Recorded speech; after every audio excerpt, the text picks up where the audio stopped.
The old Mobley Hotel, which Conrad Hilton called his first love and the ideal hotel to practice on, has seen a lot of practice since it was built in 1916. Use a little oil, huh? The building needs more than a little oil. It's been shuttered since the 70s. Seen better days, huh?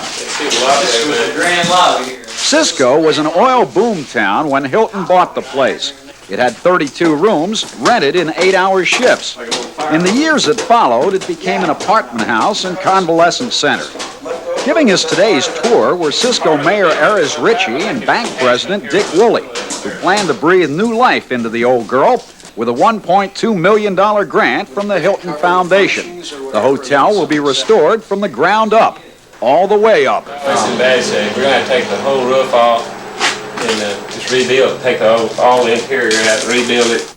And once rebuilt, the Mobley will house a community center, Chamber of Commerce offices, maybe even a dinner theater. A Fort Worth architect is providing the plans. Work should begin early next year. Once construction begins, it's expected to be a full year before the old Mobley is ready to reopen. Cisco citizens won't mind. The wait should be worth it. Jack Helsel, Channel 5 News in Cisco.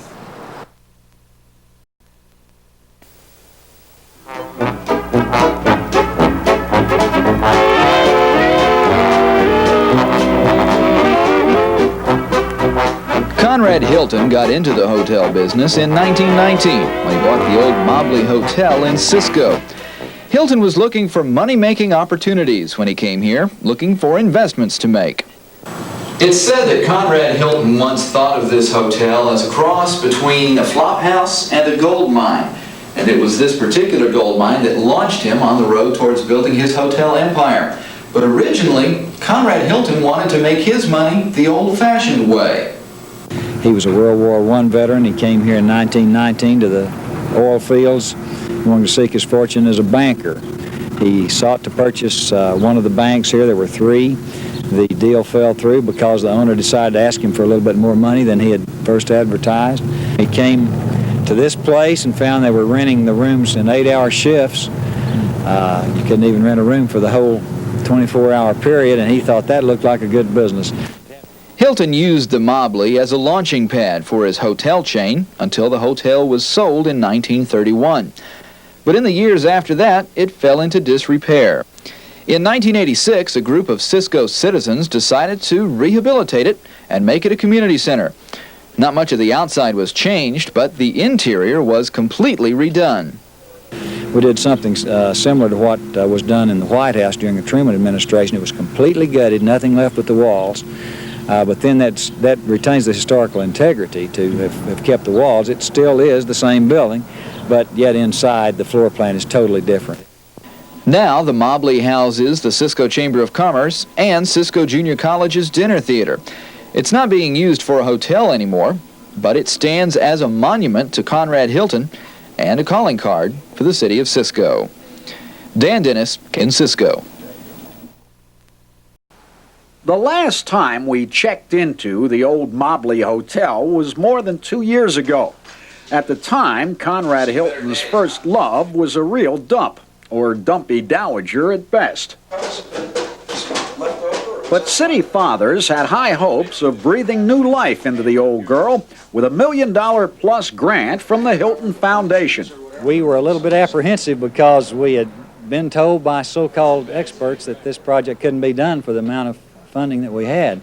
But it sure is amazing what a couple of years and $1.2 million worth of rehabilitation work is done to the old Mobley Hotel.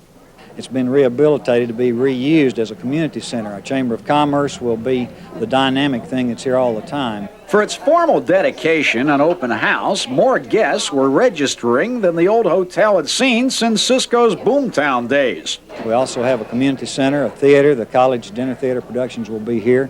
We have a museum that we're starting. And even the folks who picked up the tab for the Hilton Memorial Park and Community Center figure the founder would have been pleased. We're tickled to death. I could tell you this shows what a little bit of money and an awful lot of hard work and labor and dedication can do for a community. Jack Helsel, Channel 5 News, in the community of Cisco.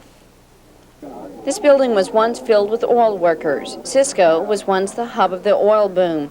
Today it's filled with spectators. The old Hilton Hotel is now a reminder of Cisco's past and the beginnings of one man's empire. This room is a far cry from your average suite at the Hilton, but it is where Conrad Hilton got his start. In fact, it's in this city where he perfected his multi-million-dollar-a-year industry. The grandson of the great entrepreneur says Hilton never forgot his humble beginnings.